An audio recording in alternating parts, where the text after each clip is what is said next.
welcome back to another episode of Breakdowns for Breakfast. I am Danger, and joining me as always is my co-host, Monster. Say hi, Monster. Good morning. How are you? Oh, I'm doing all right. Lovely. So, on this episode of Breakdowns for Breakfast, we are going to be talking Andres' Strange Memories for This Nervous Night, released April 7th, 2017. Now, Monster, you brought this album to the table today. Tell me why you wanted to talk about this album. All right. So should I go ahead and tell you my origin story with Andreas? How I came to find him? Sure. And for anybody listening, I'm done with announcer voice. Okay, great. Yeah. And also it's Andreas, if you want to just say it right. What did I say? Andres? You said Andres? Yeah, which I don't think anyone's ever been called that, but sorry, it didn't throw the accent mark on it for most of it. It did in one place, and that's it. So, okay. So back in 2021, I was scrolling through Facebook, and I saw an ad for a show at a local venue in Greensboro, North Carolina, called the Blind Tiger. It was for a band called Strawberry Girls. The Blind Tiger is now Hangar 1819, but go on. Yes, yeah, it's fine. It was for Strawberry Girls, and the opening act was this guy named Andreas. And in the video that they played for the commercial, it was actually a song with Strawberry Girls featuring Andreas. And I had never heard of either one of these artists before, but when I watched that video, I was immediately hooked. Like, the music was kind of cool, and it was funky, but it was still rock. And then I loved Andreas's voice. It's very poppy. It's very smooth. The lyrics were kind of silly, and I was totally into it. So I went to the show. It was August. Hold on, I got the date here. It was August of 2021, and I had a blast. Strawberry Girls was good. They're kind of like instrumental, kind of guitar heavy, not quite to the level of like a Polyphia or a Chan, but kind of put them in the same ballpark. But Andreas blew me away. I had so much fun watching him. And just to make matters even better, he was just chilling at his merch table. He was super sweet. I hung out with him for a little while, got a picture with him. He was so humble and so nice. Now, just to solidify my love of this guy, in September of 2022, I lost my mom. And my niece, who I may have brought up on this show before, has a little bit of connections in the music industry. She works with some national acts and some touring acts. And she happened to kind of be in communication with Andreas and told him about my mom. And I didn't know any of this. She just texted me and was like, hey, I got something for you. And she sent me a video of him personally talking to me saying, hey, man, I heard about your mom. I'm so sorry to hear that. I hope you cool. Get through it. And so all my opinions on his music aside, once I got that, it sort of solidified that this dude is probably one of my favorite musical artists ever. So it helps that I absolutely love his music. Yeah, it doesn't hurt when you're a fan of the people personally and professionally, I guess. But it was so neat that I just happened to be scrolling through Facebook, saw this ad. Hey, apparently Facebook targeted ads work every once in a while. I totally was the purpose of them, but go on. They got me, but I was totally into it. I went to the show, had a great time. I got to hang out with them, had a great time, and it's hard for me to say that this is my favorite album by him, but it's his first, and I thought that would be a good place to start. Maybe in the future we do another one of his records, but that's sort of how I came to know him, why I'm a fan. Like I said, additionally to him just being a nice person, I love the music that he creates, and we'll get into that sound here in a minute. But Danger, had you ever heard of Andreas, or were you familiar with his music at all? Absolutely not. Not in the least. You've actually brought up Andreas on several occasions, and I just kind of always nod and move through it. And, nothing you ever said was bad about him, but it wasn't enough. And honestly, you mentioned lots of bands, and so... Oh, sure. I'm going to... There was nothing about this one that made me want to go and listen to it. There's been other ones that you've mentioned. You turned me on to Polyphia, I can tell you that. And, Yeah. I had no idea what to expect when you brought this to me. In fact, you had asked me before I started listening to the album what I thought it was. And just by looking at the album cover, I thought this was the kind of music that you have made very clear that you hate. I love the fact that I asked, what do you think it is? And you're like, well, it's just a guy. And judging from like the album title and the cover, I'm assuming it's like acoustic singer-songwriter stuff, but that doesn't seem like you. And right. Danger, is it that? No. Not even a little bit. No. I actually would put this in. Have you ever seen a Sufjan Stevens like show, like a video of him? No, I don't even know what you just said. Okay, Sufjan Stevens. Where everything was fiction, future and prediction now. He's a fantastic, I love his stuff. It is kind of all over the place, a singer-songwriter, sometimes solo acoustic, sometimes, got a band. You came to take us. All things go, all things go. And his shows are very over the top and big, kind of like the Flaming Lips. Do you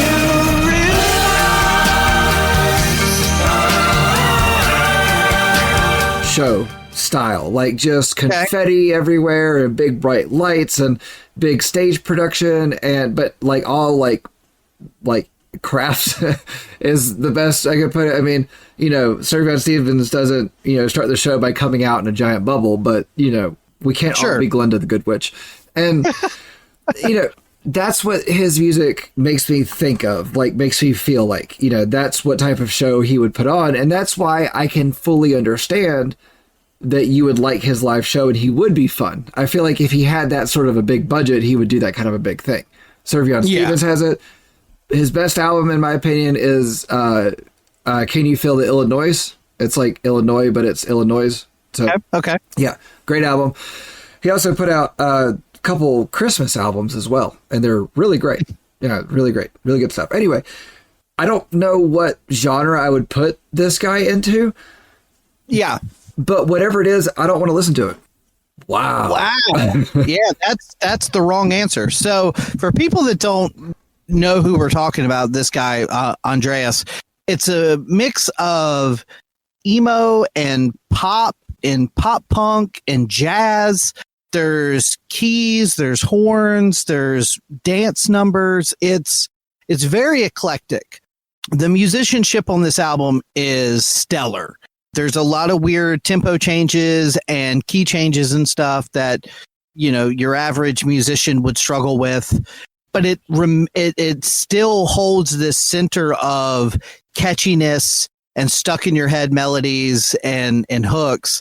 And I'm curious as to why you don't like this, because it's got so much going on that I'm surprised that there's not something about it that you could kind of cling on to.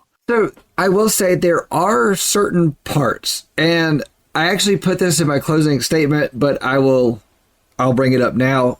There are bright spots in every song. There is something about every song of this that I'm like, that's good, and I like that. But there's too many dull spots everywhere. And I feel like he's got a 5-cat bag and he's putting 10 cats in it. And I will say, with that being said, I can hear that this is his first album and he's released 3 more since and has a new one coming out this year.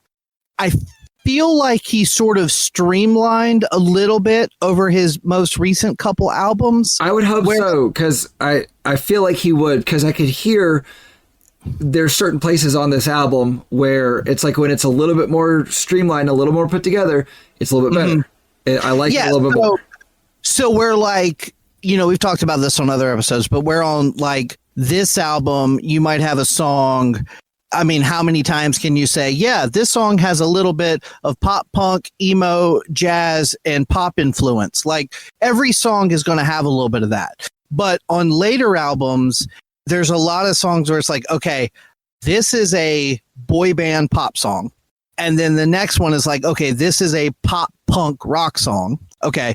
And then this next one, and I think that might work better for you. As a fan of eclectic music and genre bending music, I don't mind when it's all mixed together in the same song. Like, that works for me. So here's the weird thing about it, and I realized this while I was listening to this album.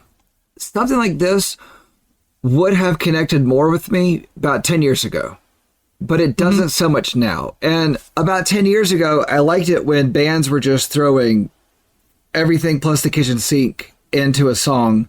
And now I like it when bands are a little bit more fleshed out, aside from the stuff I liked 10 years ago, but it's hard for me to have stuff that I would have liked brought to me now. Does that make sense? Yes, because I was just getting ready to say the only difference in my humble opinion between this and say something like Chiodos or Closure in Moscow, which you both, you really like both of those, is the aggressiveness. This is a lot more laid back and chill. But at its core, it is similar in a lot of ways. Absolutely. And again, being the 311 guy, being the good vibes guy, I like chill music. I like just a slow groove that you can kind of bounce and nod your head to, as opposed to the aggressiveness in something like Chiodos or Closure in Moscow. So for me, this works just as well, if not better in a lot of ways, than that.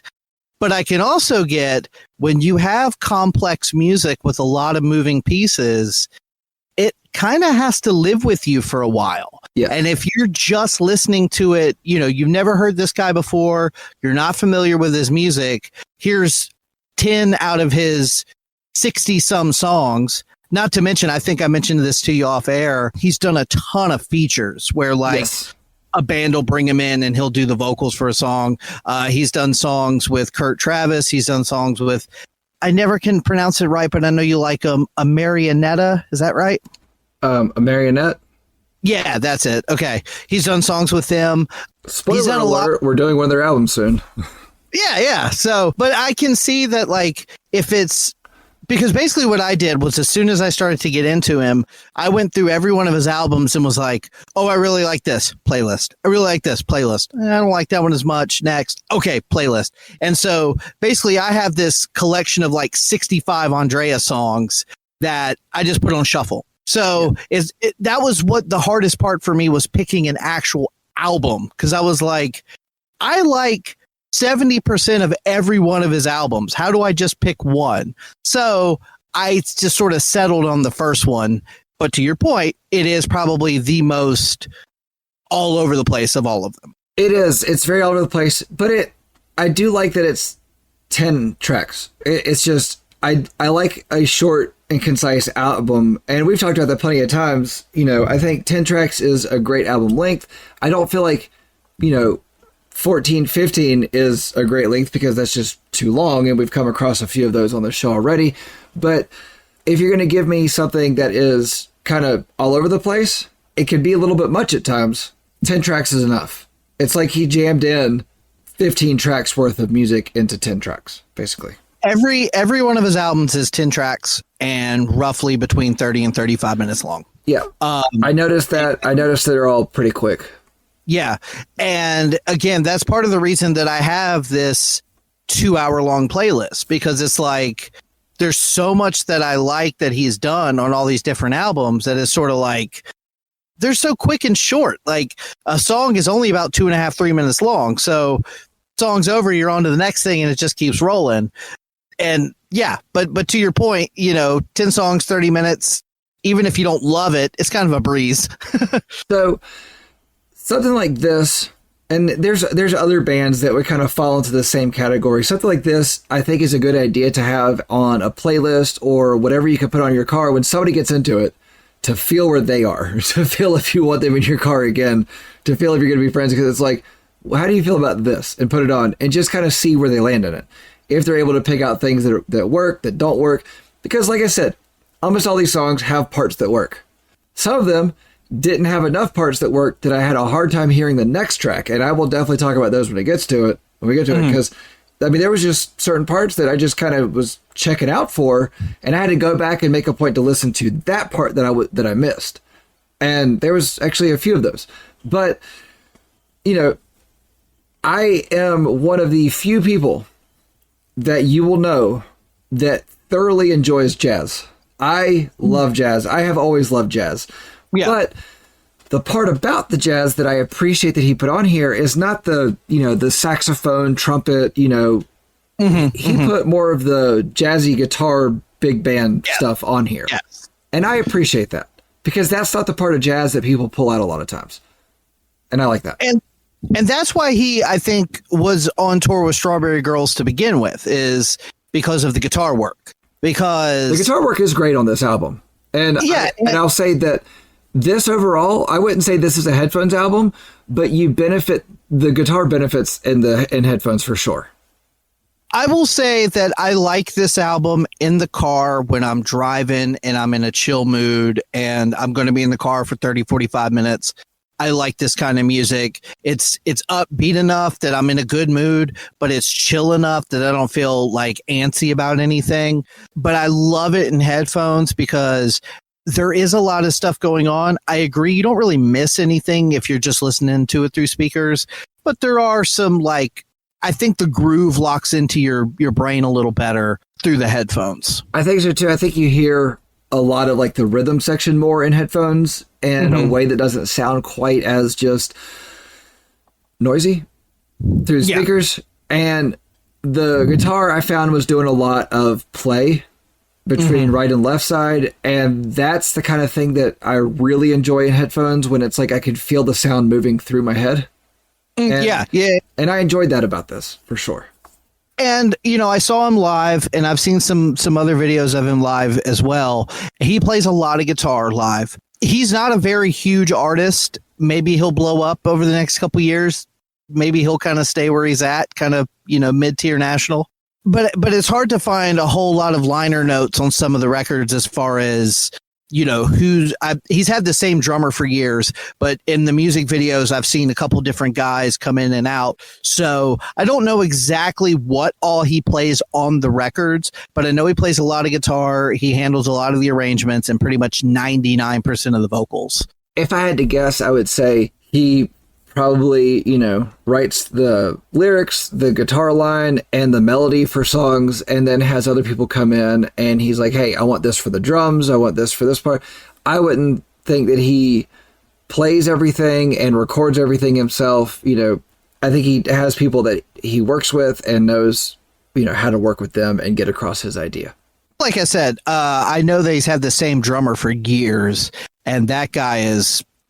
for as technical as the guitar parts are, the drum work is almost equal to it. The drummer is fantastic. That's where a lot of that jazz comes in for sure. Yeah.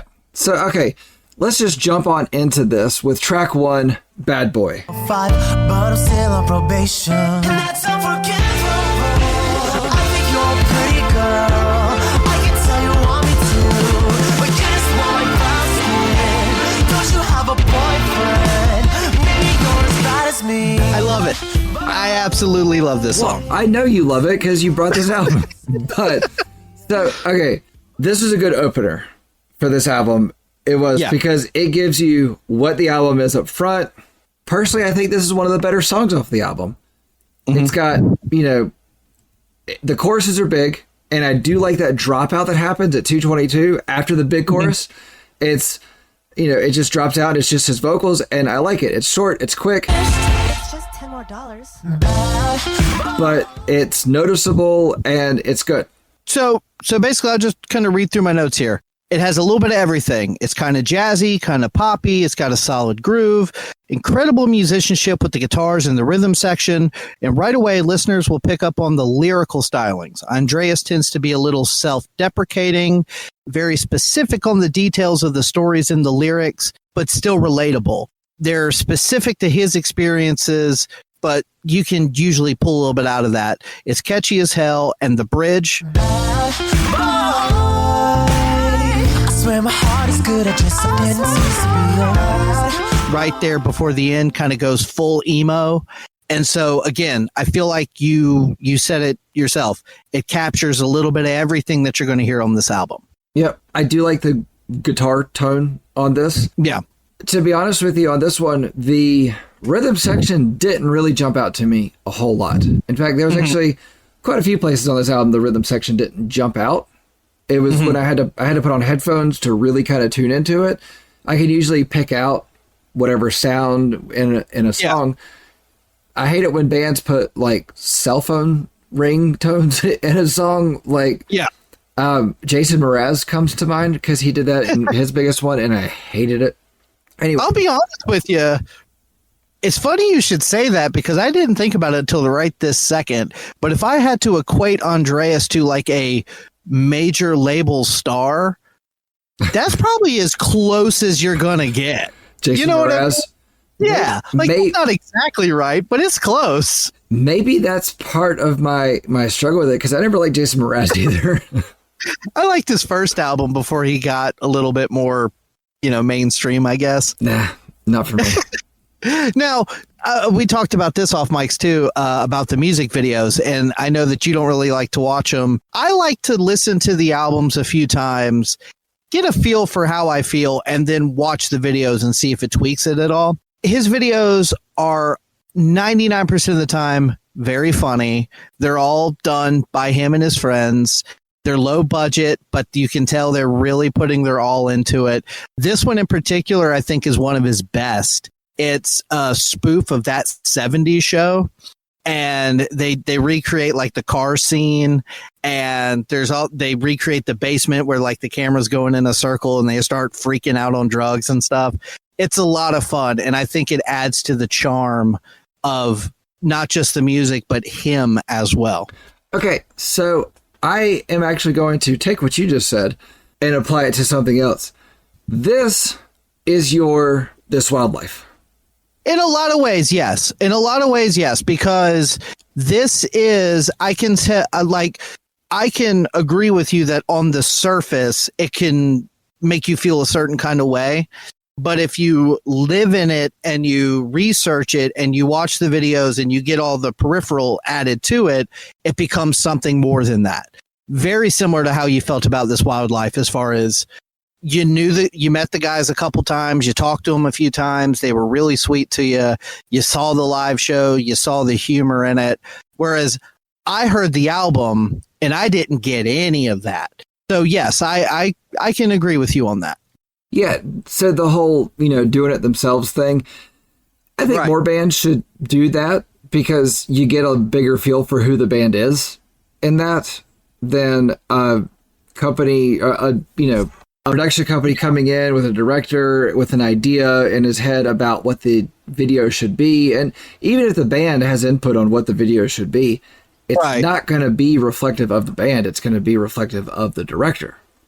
The difference is, though, that musically and lyrically, this is still kind of fun. Like, there is some like emo depressing stuff throughout it, but there's nothing like my dad left and I smell cigarettes and I'm crying. Like, there's none of that on here. Yeah, there's a whole smartphone section. So there's a lot of social media and smartphone talk. Yeah. So let's talk about track 2. I don't want to settle.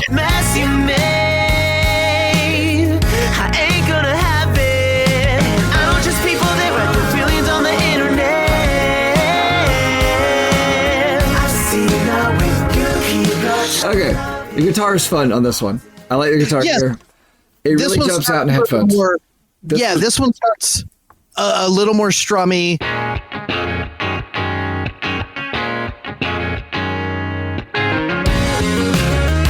It's not quite as jazzy, but it still has that kind of groove to it. But I love that, like the change up in the rhythm a little bit here or there. Yeah. Oh, I love this one. This one's so much fun. So go ahead, hurt my feelings. I don't care. I hate the way he carries out that last note of almost every line. It's so distracting. Around, but you said that I wouldn't be let down as soon as you came to town. But it's unneeded. I mean, to do it fine. I don't have a problem with that. But you do it so much in this song, and it's just it became like almost like ear grinding, if that's the thing. Like, it was just every time it was no, I don't like it. So this will probably come as no surprise to you. On a later album, he actually does a duet with Tyler Carter from Issues. Okay. And I will say that his vocals are akin to a pop singer. And if you like boy bands, and if you like late 90s, early 2000 boy band worship, you'll like his vocals. But if you don't, they can be a little over the top, because I was even going to say, I like at the very end, he starts doing these, I call them vocal gymnastics, where you kind of do like, you kind of go up and down and you play with the note. And he does a lot of that at the very end of this.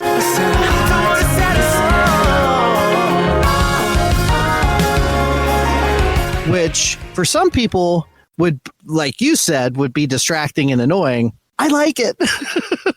Yeah, so I don't mind the boy bands of late 90s, early 2000s. I don't love the boy bands.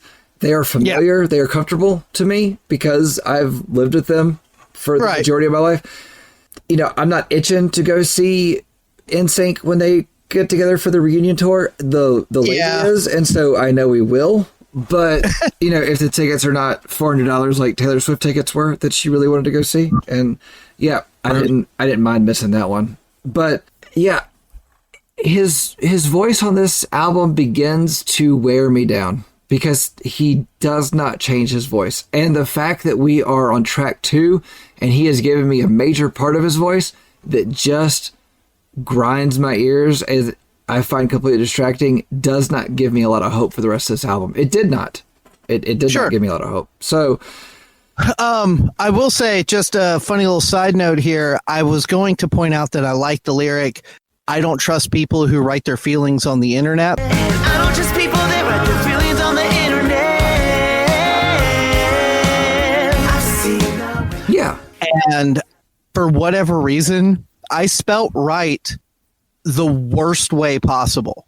Did you put a B in it? How did you spell right? I didn't spell either right. I spelled a different word. I wrote WRIGHT. What is that? Sorry, I'm stuck on, you said I spote. Track 3, I know a place. Tell that you linger at my table cause you think I'll tip you. I see, not the other way, but I see, you see. Those other boys will see what I see. But baby, trust me, it all started with indie flicks and it ended. I think this one's fun. This one's kind of just, the lyrics are about how shitty social media is. There's this little piano break between the verse and the chorus that I think is really nice. It's a real simple kind of jazzy pop song. Yeah, so this one stood out because it is faster, but it still feels consistent, and I'm good with it. You know, it being faster didn't feel wrong. That piano solo does, though. The one that you think is fun. You don't like that? No, the piano solo felt out of place.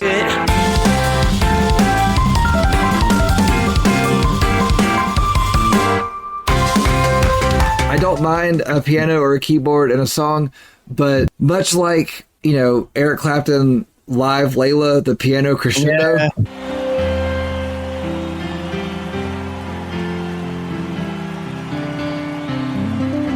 Yeah. When you give me a piano solo, it better feel like it's part of the song and not like it's a second thought. Well, again, it's not a one-to-one. They are very different, but it's still, I keep bringing it up because I do think it's interesting that you would like Chiodos when they add random weird keys, but then you don't like it when the poppy jazz guy does it. But that's just, I mean, that's just a personal taste. I don't have an answer for you as to why, but I do. So, you know. Well, I think I do know why. I think because, like you said, you've been listening to that Chiodos album off and on for several years, and you've listened to that I Know a Place 3 or 4 times. Fair enough. So, yeah. And so I get that for sure. So, you know, I thought it was a good move to kind of throw a faster song in here. But honestly, like at this point, his voice is just kind of staying consistent. I mean, all he did is just kind of speed things up a little bit, but it still feels kind of the same to me. And I will say, for an artist like this, the vocals are incredibly important to your like or dislike of it. And like for me, you know, some of the previous albums that we've talked about, that hurt for my taste on them. And that is completely subjective. I hear his voice and think it's fantastic, and I love what he's doing. But I can also see it being, you know, as you said about Claudio, a hurdle to greatness. No hurdles for me. I didn't say it so weird, but okay. It's a weird sentence, just in general. I don't know what you want me to do. So I don't dislike his voice. I do want to get that. I don't dislike his voice. I don't like his voice this way this much. I need changes in it. I need him to give me some dynamics within his sound. Okay. And I don't feel like he does that enough on this album. So what do you? So I was going to say, what do you think about track 4, Darth Binks? I understand that you need a ball, but you need to know that you got other options to smile. I don't know if you didn't notice, you're getting too old, you're getting too old for these habits, I'm feeling all sad shit. This is actually one that I was referring to in the beginning that I had to go back and listen to intentionally because I kind of checked out towards the end of 3. I had a hard time with kind of staying in the place. And usually when I listen to albums, I will, you know, like I've talked about, I put them in different situations. And it kind of seemed like almost every time when I was doing something or driving or whatever, at the end of 3, I've kind of like my brain is on to something else. Like I'm not really with it anymore. And so I had to like, it was about halfway through 4 where I was like, wait, we're supposed to be listening to this. And so I would go back and listen to it. So with that, I love the guitar tone here. I love the jazzy guitar within, like, his guitar player is spot on here. Love the guitar here. It's mostly him on the album, I'm pretty sure. Okay, cool. He's a hell of a guitar player, and I appreciate that. At this point, I am tired of his voice. It's on this track. It's about halfway through this track where I went, I'm done. I'm done with his voice. And it's funny that you would say that because this one does the verse, the pre-chorus, and the chorus all like blend into one another just fine, but they are distinct. And it's sort of, and there's even a part after, like, I think the second chorus where he does give you something different with his vocals. He kind of goes into more of a baritone, like a lower register that he doesn't often stay in. I like this one a lot. Like, I think it does a lot of stuff musically, vocally. There's a lot of nuance to it. Again, I can see 3-4 listens, just sort of it just kind of being a filler, kind of just in one ear out the other kind of thing. But I think if you really do a deep dive on it, there's some creative choices happening in there. Oh, I could tell that his choices are very intentional. Everything is placed exactly where he wants it. He does not mess around with the overall. I think he's the kind of person that takes the crafting serious but doesn't take himself serious. And yes, absolutely. Yeah, like he takes the music serious, but okay, the best thing I can equate this to is like Blink-182. If you ever see them live, they're hilarious live. Yeah. But they are 100% serious about their music, but even their music has some silly content in it. You know, sure. I mean, yeah. But all those songs are very intentional. And I feel like he's the same way. I feel like his live show, like you said, is a lot of fun. I feel like he is a lot of fun personally, you know, but he does go into a bit of that baritone within that. He goes into the low register of things, but it's a little too late for me.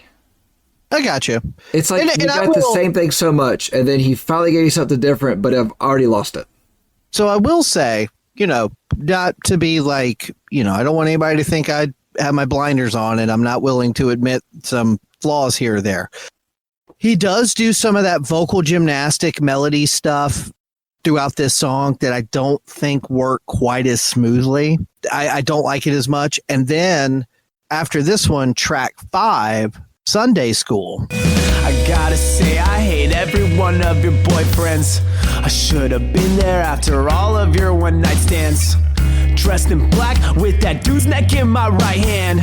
A neuralizer in my left so he will forget. I like the music a lot, but his vocals in the verse, I get what he's going for, but it just doesn't really work for me. No, I don't like the verses on this one. I really like the change in the sound. This is really more of a hip hop track, and I liked it. Yeah, it kinda, actually. yeah. It actually reminded me of a guy named Hobo Johnson. These scones, just diversity to the selection they have here. The blueberry, the raspberry, strawberry, pumpkin, even, which is basically a freaking squash. And then make a scone out of a freaking squash. Oh! The way that he kind of, his flow of things, like it's kind of disjointed, but it still works. And I liked it. And I actually was cool with his voice in the verses here.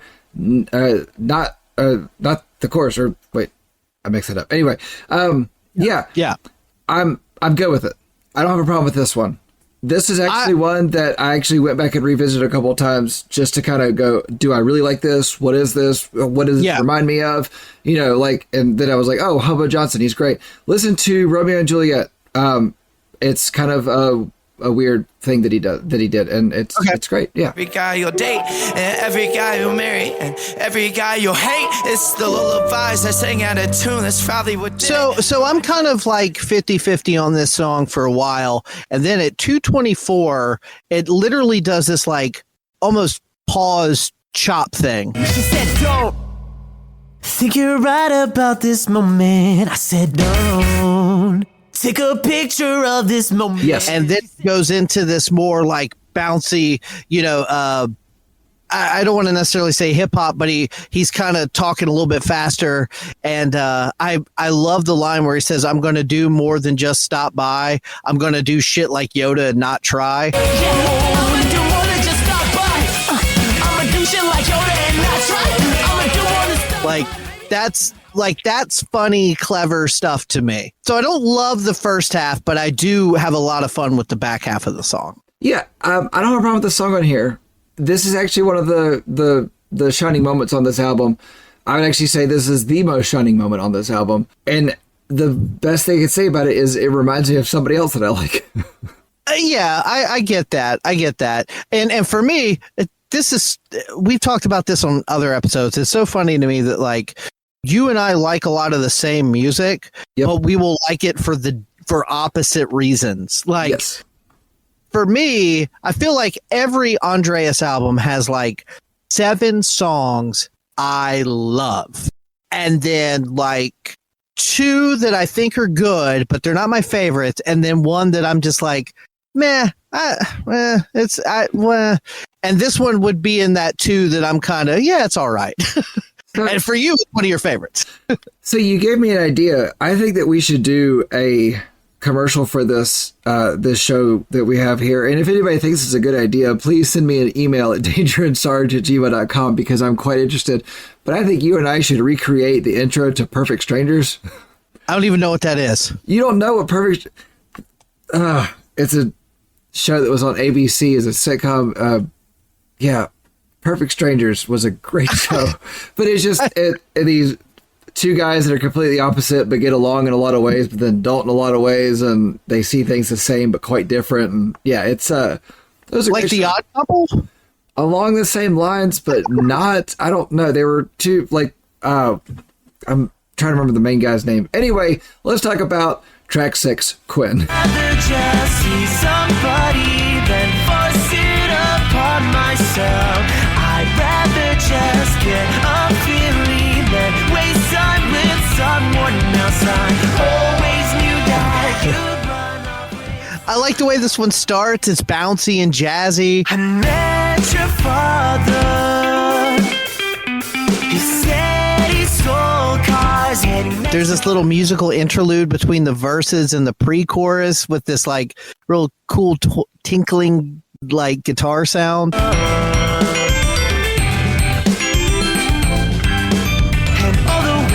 I like this one. This one's fun. So I like this one the first time I listened to it. The verses are clean. I do like the lower voice that he gives us at a certain point. The choruses are muddy, but not bad. It's just too much on top of each other. But then I listened to the last track on this, and it sounds like a less hip hop version of that song. Okay.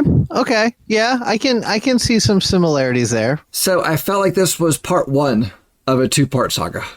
That's okay. You can do that in a song Yeah, no, I don't have a problem with that. or on an album. I don't have a problem with that, but it's almost like in order to do that, you kind of have to give me something to show me that the 2 parts are connected. And I don't feel like that was here. I felt like it was just, hey, we're going to give you this song, and then a little bit later, we're going to write another one that sounds a lot like it, but a little bit more hip hop. Yeah, I can see that. And like, there's a lot of stuff in this song that I really like, but it's kind of like we've said on the Issues album and other albums. I mean, I don't know how other to say it's a little bit of jazz, pop, and emo all wrapped into one catchy short song. I get that. I mean, it's 3 minutes, 33 seconds, so it's not a long song. Right. None of these really are. I mean, the one before this was 3 minutes, 40 seconds, and the one after this is 3 minutes, 24 seconds. I mean, they're not long songs at all. But I felt like this was actually the filler track on this album. I felt like this, after listening through the album completely, I felt like this was leftover bits of the last song on this album. And he was like, hey, I like this enough that we should put this somewhere. How do we put it in here? Well, we already got one song that's called Puzzle, and so we have to figure out the puzzle of where this song fits. And so, hey, what's your name? Oh, I'm Quinn. Okay, we're going to call it Quinn and just stick it in here. So track 7, Mr. November. And I would never want to change a thing. I would do it all over again. I would never want to change I want to compliment this song for one specific reason. I think we talked about on other albums being like a mood album or a vibe album. Right, not a concept, but like an idea. Album. Yes. Yeah. And there's this like connective tissue that sort of strings you along.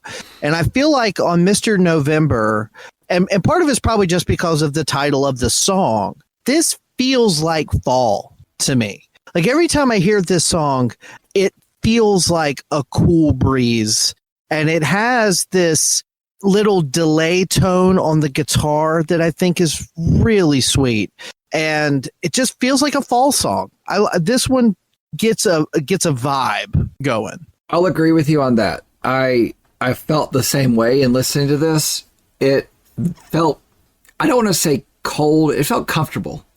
Yeah, so funny you should say cold, because I was going to say the only thing that makes me not love this song is his vocal melody. He ends the line kind of in a dour note. You noticed that too?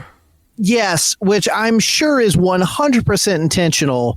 But because I like his voice when it's up and poppy and fun, I love the music, but that particular vocal silent on the song, I don't love that as much.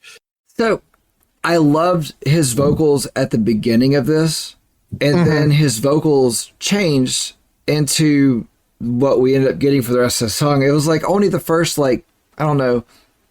15 seconds that we got a different, I didn't time it, so I'm just kind of guesstimating, about 15 seconds that we got the different vocal that I was really enjoying. And then it changed to where I was like, okay, I don't hate it, but I'm not loving it. But it's like then the music kind of all made it feel good. I mean, this is a fantastic headphone track. The guitar work on this one was phenomenal. And what I didn't understand is there's like an echo that he puts on his voice in certain places on this. And I don't like that. I did not like that echo.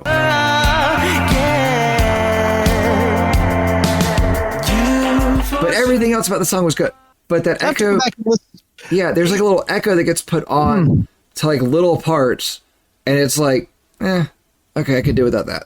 I could do without that. But it's like, it was enough else in there to make me go, I'm good with this. And so, again, not cold, but comfortable. Yeah.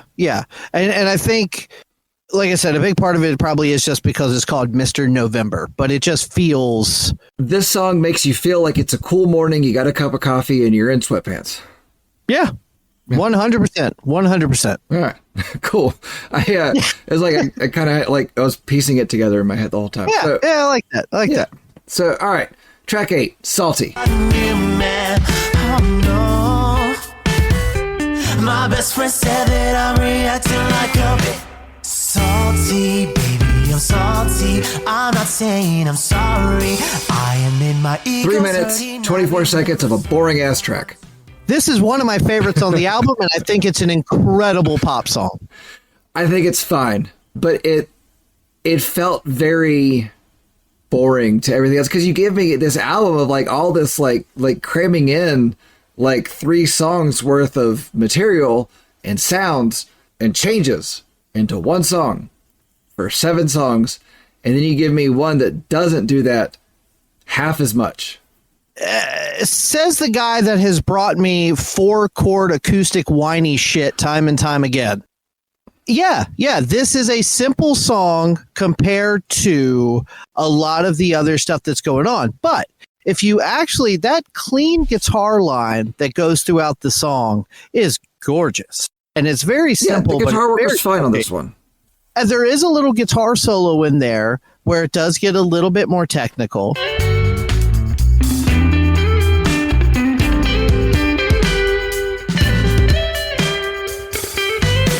But even just the groove and the rhythm is not just straightforward 4/4 the entire time. Like it sort of has like some stops and starts that are kind of keep it interesting. I think this song is great. The lyrics are a little bit silly, but they're relatable.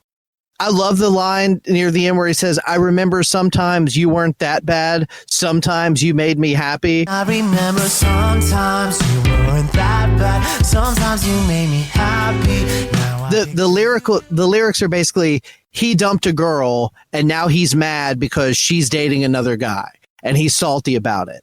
And I understand that. yeah, like it's silly, but it's relatable to a lot of people.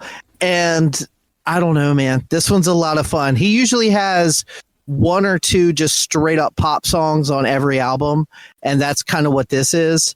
I don't know, dude. This one's a lot of fun for me. And again, the video adds a little bit of charm to it.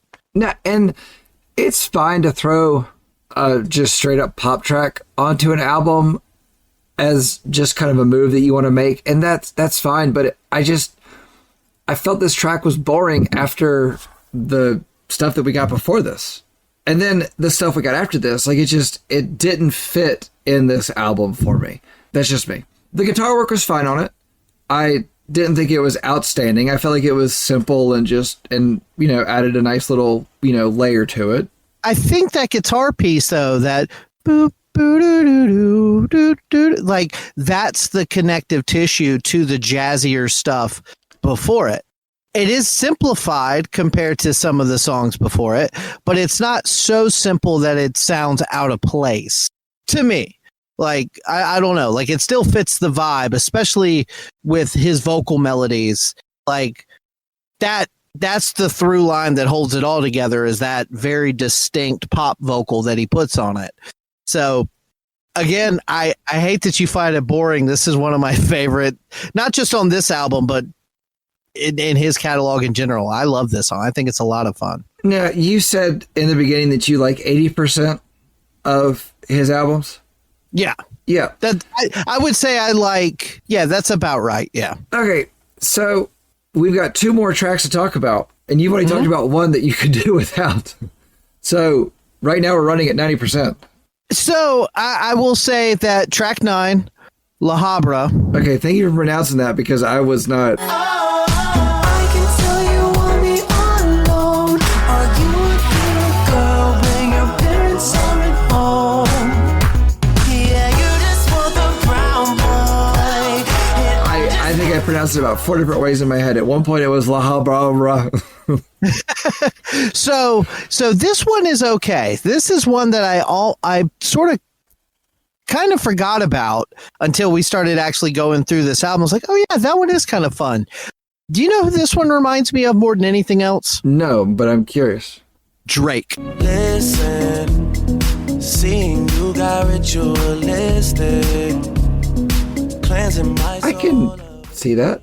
Like, it has this very steady, very simple beat from start to finish. Doesn't have a lot of changes. It's similar to Salty in the fact that it is more or less just a pop song, but this one's a little dancier. I like this one. I think it's fun. It's simple, but it's not a standout to me. This isn't one of my favorites. So after Salty, this was one that I checked out on, and I had to go back and listen to it intentionally. And what I found was I enjoyed this one. This wasn't, a standout where it's like, I'm going to add this to a playlist and this is going to be within the mix of things. But this just kind of was a fun little disco song. Disco, yeah. It has a very disco vibe to it, for sure. With some needless spacey interludes. The spacey interludes on this one threw the momentum of the song off.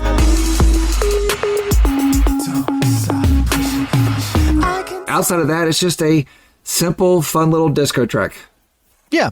And I think, we talked about this before, when bands at the back of their album will throw in this like slow, moody, like mood changer of a track. And instead of doing that, he sort of went the opposite way. Yeah. And he put something like this back there, which you don't have a lot of jazzy guitar. You don't have like weird tempo changes. It's very straightforward, It's fun. Yeah, I don't think there's a lot more to say about this one besides it's just a fun little track here. I mean, it's very different for this album, much like, we saw with Salty, but it's a little more fun than Salty. It's less salty. I find Salty to be catchier. Like, I like that as a song better, but I do agree that this one's a little more upbeat. Okay. All right. Yeah. So let's round this album out. Let's talk about track 10, Puzzle. A lot of roles to play. I don't really think I am my name today. I got a lot of roles to play. I don't have the time to complain. 'Cause I'm not just a piece.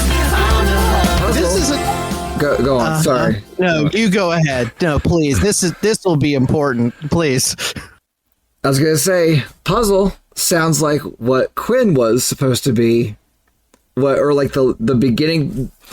It's like they wrote Puzzle and then Quinn fell out of it. Quinn was left over from it. I remember when my homies used to make fun of fat kids. Now they're getting older, getting fatter, and they got kids. When my boy from Lamont go to school up in LA, and I ain't got it. It's a little bit more hip hop than Quinn, and I like it more than Quinn. I think it's a fine closer for this album because it kind of finishes on this upbeat, thing that kind of rounds out the album. And it's like when the song's done, it's done. You kind of know that things are over, but not like you don't feel unfulfilled.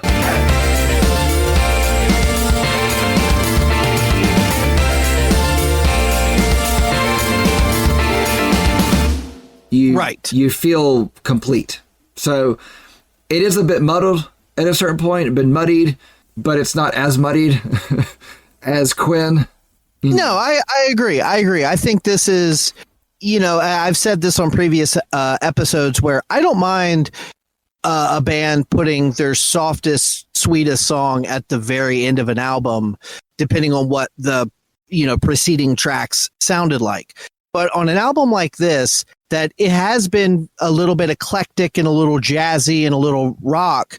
You just came off of Salty and La Habra, two kind of straightforward pop songs. It makes sense to throw this one at the end to kind of capture the spirit of the first couple songs. Yeah. I agree with you that there are parts where, because of the hip hop vibe, he's kind of rapping a little bit. And because the music is kind of bouncy and all over the place, there's a bit of a jumble thing here or there. It just kind of adds, for me, just kind of the fun energy of the song. Some more really cool lyrics. I love the line, I remember when my homies used to make fun of fat kids. Now they're getting older, getting fatter, and they got kids. I remember when my homies used to make fun of fat kids. Now they're getting older, getting fatter, and they got kids. When my boy from that's fun. Like, that's so fun. He did have a few lyrics that jumped out, and it was none that I, took enough note of taking, or took enough note of to take note down like you did. But no, that was a line that I did think was fun in that song for sure. And even in the hook, I don't remember the exact phrasing, but something along the lines of, I'm not just a piece, I'm the whole puzzle. 'Cause I'm not just a piece, I'm the whole puzzle. Like, that's just kind of a cool, the way I interpret that as a very confident thing. Like, you know, I'm not just a piece of this, I am the whole thing. Like, I matter. I'm an important thing. Like, I don't know, maybe I took that differently, but that's how I interpret it. Okay, so I want to ask you, does that not strike you as where we've talked about in other albums where bands will write a whole song about, like, we made it to the top, we're the best, you know, nobody could do it like we can, but yet here's this guy that wrote a song that, you know, he has a line in it where he's like, I'm not just part, I am the entire thing. Why? No, and here's why. Okay, go on. Please. Here's why. Because there is a section near the end where he's actually doing almost like a voiceover, like he's talking. Yes. And everybody else, he's addressing like a group of people, and they are all puzzles as well. And if you listen to what he's saying things like, what do you have? Oh, that's beautiful. That's a beautiful picture. And then there's one part where he's like, no, you got to do it yourself. You got to do it yourself.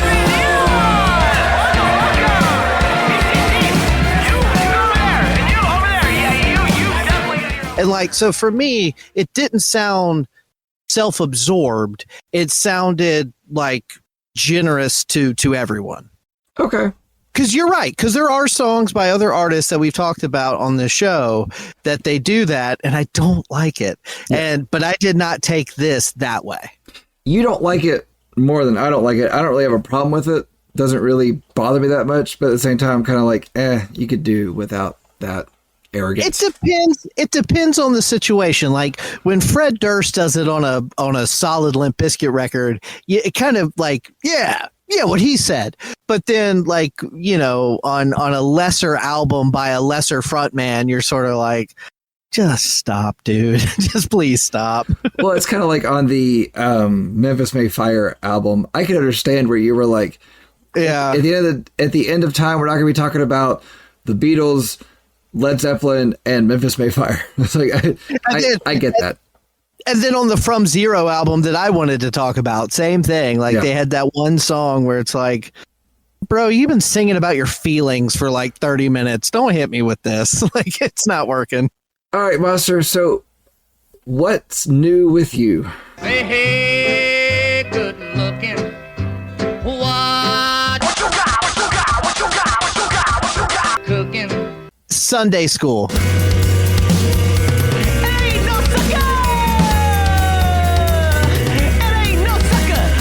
I said it earlier that this isn't one of my favorites, but his vocal delivery in the verses have this kind of angsty, you know, he's not even really singing. He's not even really rapping. It's almost like mad talking. And yeah, I get that talking. Yeah, so that kind of lends itself to that angsty nu metal thing. And then the fact that the song just like stops and goes into something completely different. The completely different part has nothing to do with nu metal, but just that structure is not uncommon. So, okay. And Danger, what's cooking? So I'm actually going to say that I only listened to this once while cooking, but I will say that I found Sunday School and La Habra, The hammock, and I spin you round and round, keeping you up on your toes. Actually, with the two, that it was like, okay, these are not distracting, because I told you before that, like, when I'm cooking, I need something that's a little bit more within rhythm, and it's like I can move within it. And a lot of this is kind of like there's other sounds that are happening that are kind of disjointed and distracting. And those two songs didn't really do that, except for their spacey interludes on La Habra. There's a song called Salty. No, I get that, but too much salt ruins anything. But it's a cooking reference. No, that one didn't do it. I know that it would have been an easy pun for me to go with salty, but I didn't do it. That's fine. I didn't do it. That's fine. Do you want to give your closing statements first? Sure. Okay. This is not a bad album. This is what happens when someone who understands music theory, structure, and composition makes an album. This is what happens when someone has talent, not too much, just enough for someone to tell them they are talented and they run with it. Andreas has not made the type of album that I want to listen to. He has made the type of album that makes you want to listen to other artists like Bright Eyes and Sufjan Stevens. This has sounds that would be at home on the Garden State soundtrack and the back of a smoky bar. It's not all bad. It's not all good. It does have the bright spots. It just has a few too many dull ones in between. I gave this a 4.8. I have never heard anything in my life, music or otherwise, that made me think, gosh, I'd rather listen to Bright Eyes. No, but the thing is like, I don't love Bright Eyes. I have 2 Bright Eyes albums that I bought forever ago. It's too many. No, I don't. I loved Bright Eyes at one point. I don't like him now, but it's like listening to this made me think of those other things. And so I would rather, I forget what album it was that we were talking about that I brought to you, and you were like, but I don't want to listen to this. This makes you think I want to listen to this. And it kind of put the same thing on me. Fair enough. And for those of you that are not familiar with the Garden State soundtrack, it's like an emo eclectic soundtrack. Okay. So. Okay. All right. Fair enough. Yeah. 4.8. I had it at a 5, and then I wanted to go to a 4, and then I felt like it was a little bit better than a 4.5, and so I went to a 4.8. Okay. So, all right. Lyrically, Andreas manages to be fun, sad, funny, self-deprecating, and self-absorbed all at the same time. Musically, Andreas manages to capture all these emotions through the instrumentation just as clearly. This album is an eclectic mix of rock, pop, emo, jazz, salsa, and more. For me, there isn't a bad song on the album. There are some I like more than others, but I'm never bored. And at 10 songs, roughly 30 minutes, it just flies by. And when it's over, I'm either ready to start it over again or go to another one of his albums. To me, this is a solid debut album. If you like this, I would highly recommend listening to his other albums, as they are just as good, if not better. 1 to 10, 8.2. Because to your point earlier, I said I like about 80% of his albums usually. And so I was like, okay, but I don't dislike any of these songs. So I can't just give it an 8. I'm going to give it a little bit extra just to counter that. All right. So that puts this at a 6.5, which puts it right below Taking Back Sunday, where you want to be, at a 6.65, and right above Chronic Futures, Lies My Face, at 6.5. Actually, it ties it with that. So it ties it with Chronic Futures and Closure in Moscow, which are all right above This Wildlife Ever Blossom. So if you disagree with our rating of this album and think that it deserves more or less, or just have a general opinion of this one that you want to shoot us, just let us know. Shoot us an email at dangerandsarge@gmail.com, or reach out to us on all of our social medias. We're on all of them. Just go to the internet and just search Danger and Sarge, or go to the Breakdowns for Breakfast Facebook page. Monster, what album are we talking about next week? Next week, we will be discussing the Broken Views album, On the Mend. The Broken Views. Yeah, it's not more than one view. It's just, I feel like it's... But it's their band, and they possess the album. So you would say, we were discussing the album On the Mend by The Broken View. Okay, that's right. That's better. When I said it to you originally, I think I said the same way, and I had to think about it myself. So anyway. No, you're right. So, Danger, what could you never eat for breakfast? Lunch or dinner.